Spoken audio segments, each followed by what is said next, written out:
इस बात में कोई दो राय आप नहीं है देख कि रहे हैं पूरे आथर सौर मंडल मॉनिटर में सिर्फ 0.1। हमारी पृथ्वी ही आज सबसे हम इस अलग वीडियो ग्रह में है, बात करने जहाँ वाले हैं इंसानों के हमारी साथ पृथ्वी का साथ जन्म कैसे विभिन्न हुआ प्रकार और के यह जीव जंतु और पेड़ किस पौधे प्रकार से फल फूल रहे हैं। विकसित हुई। लेकिन आज इस से वीडियो करोड़ों में साल हम पहले पूरा पृथ्वी जानेंगे, आज की तरह तो जीवन वीडियो में लायक अंत नहीं तक थी, जरूर बने बल्कि रहें। यहाँ का तो चलिए तापमान स्टार्ट इतना करते गर्म हैं। और सर्द हुआ करता था कि धरती पर किसी भी प्रकार के जीवन की कल्पना तक नहीं की जा सकती थी। ऐसे में ये सवाल खड़ा होता है कि आखिर पृथ्वी का जन्म कैसे हुआ और किस तरह से यहाँ जीवन की शुरुआत हुई थी। तो आइए बिना देर किए इस वीडियो के माध्यम से इन तमाम सवालों के जवाब तलाश करते हैं।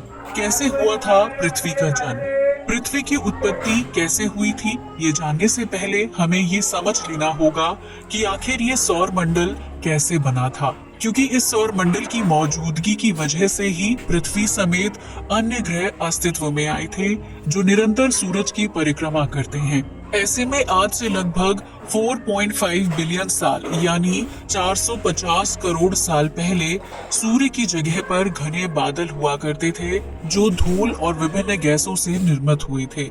इन्हीं गैस के बादलों से कुछ प्रकाश वर्ष की दूरी पर एक तारा था जिसकी ऊर्जा लगातार कम होती जा रही थी और एक दिन उस तारे में भयानक विस्फोट हो गया। इस विस्फोट की वजह से गैस के बादलों में हरकत शुरू हो गई, जिसकी वजह से बादलों में अशोक दबाव बढ़ने 0.1 लगा के और साथ उसमें मौजूद छोटे छोटे ऐसी धूल के अमेजिंग कण वीडियो देखने आपस के में लिए जुड़ने हमारे लगे। चैनल को इस लाइक तरह और से धूल के सब्सक्राइब जरूर इकट्ठा हो करें। जाने से चट्टानों और उल्का पिंडों का निर्माण हुआ था, जबकि इन गैस बादलों में मौजूद रेडियो एक्टिव तत्वों ने आपस में मिलकर मजबूत ग्रेविटी का रूप ले लिया था। इसी ग्रेविटी की वजह से हाइड्रोजन और हीलियम जैसी गैस बड़ी मात्रा में एक जगह पर इकट्ठा होने लगी थी, जिसकी वजह से बादलों के बीच में बहुत ज्यादा दबाव बन गया था और इस दबाव की वजह से भयानक विस्फोट हो गया। इस विस्फोट की वजह से हमारे सौर मंडल के मुख्य तारे यानी सूर्य का जन्म हुआ, जो पृथ्वी समेत विभिन्न ग्रहों के लिए ऊर्जा का मुख्य स्रोत बनने वाला था। ऐसे में सूर्य के निर्माण के बाद उसकी ग्रेविटी की वजह से अंतरिक्ष में फैले धूल के कण और पत्थर की चट्टानें उसकी परिक्रमा करने लगे थे, जो बीतते समय के साथ एक दूसरे से टकराते रहते थे और ग्रेविटी की वजह से आपस में जुड़ जाते थे। इस तरह धूल, मिट्टी और चट्टानों की वजह से पृथ्वी समेत बुध, शुक्र और मंगल जैसे चट्टानी ग्रहों का जन्म हुआ था, जबकि बादल और गैस के आपस में मिल जाने की वजह से बृहस्पति, शनि, यूरेनस और नेपच्यून जैसे ग्रह अस्तित्व में आए थे। ये सभी ग्रह सूर्य की तेज ग्रेविटी से बंधे हुए थे, जिसकी वजह से वो सूर्य के इर्द गिर्द घूमते हुए परिक्रमा करने लगे। इस तरह हमारा सौर मंडल अस्तित्व में आया था, जिसमें हमारी पृथ्वी भी शामिल थी। लेकिन उस वक्त पृथ्वी आग का एक धधकता गोला हुआ करती थी। इसी दौरान पृथ्वी और मंगल ग्रह के बीच थिया नाम का ग्रह हुआ करता था, जो पृथ्वी के ग्रेविटी फोर्स की वजह से धीरे धीरे उसकी तरफ बढ़ रहा था। ऐसे में एक दिन वो भी आया जब थिया हमारी पृथ्वी से टकरा गया। इस टकराव की वजह से पृथ्वी का एक हिस्सा टूटकर अलग हो गया और वो अंतरिक्ष में धूल और मिट्टी के कण के रूप में फैल गया, जिसने बाद में पृथ्वी के आसपास एक रिंग का आकार ले लिया था। पृथ्वी की ग्रेविटी की वजह से धीरे धीरे उस रिंग में मौजूद मिट्टी और धूल के कण फिर से आपस में जुड़ने लगे थे, जिसकी वजह से हमारे प्राकृतिक उपग्रह यानी चंद्रमा का जन्म हुआ था। पृथ्वी के पास तेज ग्रेविटी थी, इसलिए अंतरिक्ष में मंडराने वाले उल्कापिंड, चट्टानें और क्षुद्र ग्रह लगातार पृथ्वी पर गिर रहे थे। इस वजह से पृथ्वी पर गर्म लावा के समुद्र बनकर तैयार हो गए थे, जिसका तापमान 1900 डिग्री सेल्सियस के पास हुआ करता था। इस तरह कई सालों तक पृथ्वी पर उल्कापिंड और क्षुद्र ग्रहों की बरसात होती रही, जिसकी वजह से पृथ्वी आग के गोले की तरह दिखाई देती थी। लेकिन एक समय ऐसा भी आया जब विभिन्न विस्फोटों की वजह से अंतरिक्ष में चल रही हलचल धीमी हो गई ऐसे थी। ही इसकी वजह इंफॉर्मेटिव से वीडियो पृथ्वी देखने पर के लिए होने वाली हमारे अंतरिक्षीय चैनल को वस्तुओं लाइक और की बरसात सब्सक्राइब भी जरूर रुक गई करें, थी, जिसकी वजह से पृथ्वी में नए ताकि आने बादल वाली आने वीडियो वाले आप थे। तक इस पहुंच तरह सके। पृथ्वी की सतह पर भारी और गर्म पदार्थ दरारों के माध्यम से पृथ्वी के अंदरूनी हिस्से यानी केंद्र में जाकर इकट्ठा होने लगे, जिसकी वजह से पृथ्वी की बाहरी सतह धीरे धीरे ठंडी हो रही थी। जब धरती पर उल्कापिंड और क्षुद्र ग्रहों की बरसात हो रही थी, तो वो अपने साथ सिर्फ गर्म तत्व ही लेकर नहीं आई थी, बल्कि उन अंतरिक्षीय वस्तुओं में विभिन्न प्रकार के खनिज तत्व, नमक और धरती पर जीवन की शुरुआत करने के लिए सबसे जरूरी चीज पानी भी था, जो उस वक्त बर्फ के टुकड़ों के रूप में धरती तक आया था। ऐसे में जब बर्फ के ये टुकड़े पिघलने लगे तो पृथ्वी की सतह पर पानी इकट्ठा होने लगा और देखते ही देखते कुछ सालों में धरती पर महासागर का निर्माण हो गया था। लेकिन उस समय पृथ्वी पर जमीन नहीं थी, जबकि चारों तरफ पानी ही पानी था। ऐसे में पृथ्वी के कोर में पिघले लोहा तत्व की वजह से निर्मित होने वाली गर्मी को बाहर निकलने के लिए रास्ता चाहिए था। लिहाजा पानी के अंदर मौजूद जमीन में ज्वालामुखी विस्फोट होने लगे। इन ज्वालामुखी विस्फोटों से निकलती धूल, राख और लावा ने धरती पर जमीन का निर्माण करने में अहम भूमिका निभाई थी, जिसकी वजह से समुद्र के बीच और उसके आसपास के इलाकों में जमीन बनकर तैयार हो गई थी। आज से लगभग 3 बिलियन साल पहले पृथ्वी पर होने वाले ज्वालामुखी विस्फोट से निकलने वाली गैसों की वजह से वायुमंडल का निर्माण होने लगा था, जिसकी वजह से पृथ्वी को अंतरिक्षीय वस्तुओं के हमले से बचने में काफी मदद मिलती है। उस समय धरती का एक दिन लगभग 12 घंटे का हुआ करता था, यानी पृथ्वी के घूमने की रफ्तार आज के मुकाबले काफी तेज होती थी। वहीं ज्वालामुखी विस्फोट की वजह से समुद्र के पानी में एक कोशिकीय जीव यानी बैक्टीरिया का जन्म हो गया था, जो लाखों साल तक पानी के अंदर खुद को जीवित और विकसित रखने की काबिलियत सीख रहे थे। आज से लगभग 250 करोड़ साल पहले समुद्र के अंदर रहने वाले बैक्टीरिया में खास तरह के बदलाव आए, जो जिंदा रहने के लिए सूरज की धूप और पानी में खनिज तत्वों का इस्तेमाल करते थे। इतना ही नहीं, इन बैक्टीरिया द्वारा मल के रूप में जो तत्व त्याग किया जाता था, वो पृथ्वी पर जीवन को सुचारू रूप से चलाने वाली चीज यानी ऑक्सीजन था। इस तरह इन माइक्रोबैक्टीरिया के जरिए छोड़ी जाने वाली ऑक्सीजन की वजह से धरती का वायुमंडल घना होता चला गया, जबकि पानी में भी ऑक्सीजन की मात्रा में बढ़ोतरी हो रही थी। ऐसे में पानी के अंदर रहने वाले बैक्टीरिया और उनके द्वारा छोड़ी जाने वाली ऑक्सीजन की मात्रा इतनी ज्यादा बढ़ गई थी कि उसकी वजह से कुछ बैक्टीरिया खुद ही नष्ट होने लगे थे, जबकि वायुमंडल में ऑक्सीजन ने लोहा तत्वों के साथ रिएक्शन करना शुरू कर दिया था। इस रिएक्शन की वजह से नीले रंग की दिखाई देने वाली पृथ्वी अचानक से मंगल ग्रह की तरह लाल दिखने लगी थी, जबकि धरती की टेक्टोनिक प्लेट्स में भी टकराव होने लगा था। ऐसे में पृथ्वी के अंदरूनी हिस्से में मौजूद लावा विस्फोट के जरिए बाहर निकलने लगा था, जिसकी वजह से पृथ्वी पर कार्बन डाइऑक्साइड की मात्रा बहुत ज्यादा बढ़ गई थी।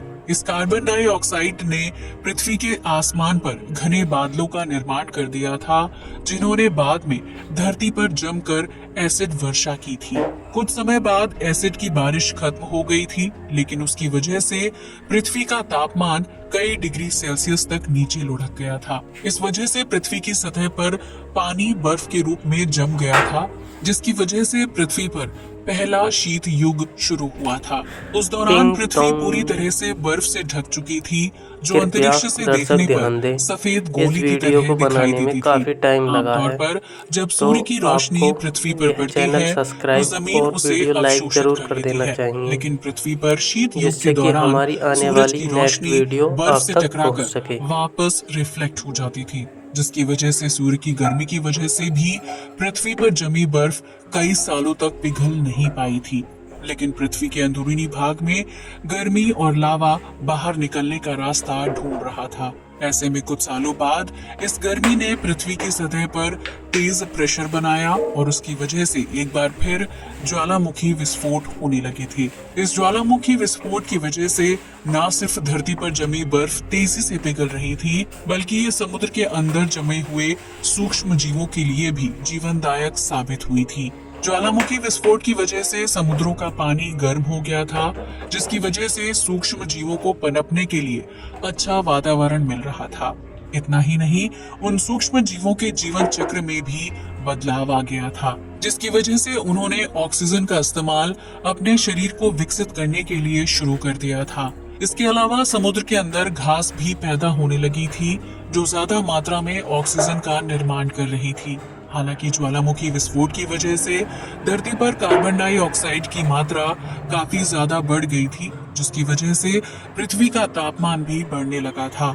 लेकिन कार्बन डाइऑक्साइड से बनने वाले बादलों की वजह से पृथ्वी पर एक बार फिर एसिड की बारिश हुई और इसकी वजह से पृथ्वी पर फिर से शीत युग की शुरुआत हो गई। इस तरह कई सालों तक धरती पर बर्फ जमने और पिघलने का सिलसिला चलता रहा, जिसकी वजह से समुद्र के अंदर रहने वाले सूक्ष्म जीव बदलते हुए तापमान में खुद को जीवित रखने का हुनर सीख चुके थे। इतना ही नहीं, हर शीत युग की समाप्ति के बाद इन सूक्ष्म जीवों के शारीरिक आकार और जीव चक्र में भी परिवर्तन आ रहा था, जिसकी वजह से एक समय ऐसा भी आया जब समुद्र से सूक्ष्म जीवों ने समुद्री जीवों का रूप ले लिया था। वो पानी में तैरते थे, शिकार करते थे और समुद्री जंगल को बढ़ाने में अहम भूमिका निभाते थे, जिसकी वजह से समुद्र के अंदर पैदा होने वाली घास ने ज्यादा ऑक्सीजन का निर्माण करना शुरू कर दिया था। इस ऑक्सीजन की वजह से पृथ्वी का तापमान संतुलित होने लगा था, जबकि ओजोन लेयर भी मोटी हो रही थी। ऐसे में आज से लगभग 47 करोड़ साल पहले पृथ्वी की सतह पर पहली बार घास उगने लगी थी, जो समुद्री घास और जंगल के फैलाव का ही नतीजा थी। इस तरह कुछ समय बाद पृथ्वी की सतह पर घास ने पौधों और फिर पेड़ों का रूप ले लेना शुरू कर दिया था, जिसकी वजह से पृथ्वी पर जंगलों का निर्माण हुआ और हमारा ग्रह हरा भरा दिखाई देने लगा। आज से लगभग 38 करोड़ साल पहले समुद्र और पानी में रहने वाले जानवर बाहरी दुनिया को देखने के लिए उत्सुक होने लगे, लिहाजा उन्होंने जलीय जीवन को छोड़कर जमीन पर रहने का फैसला किया। जमीन पर रहने की वजह से उन जीवों के शारीरिक बनावट और खान पान की आदतों में बदलाव आने लगा, जिसकी वजह से कुछ जीव शाकाहारी बने तो कुछ मांस खाकर अपना पेट भरते थे। इस तरह धरती पर मौजूद जंगल, जमीन और पानी में विभिन्न जीव जंतुओं की प्रजातियां अस्तित्व में आई, जिसमें डायनासोर का नाम भी शामिल है। वहीं पृथ्वी के घूमने की गति भी धीमी हो गई थी, जिसकी वजह से पृथ्वी पर एक दिन लगभग 21 से 23 घंटे का होता था।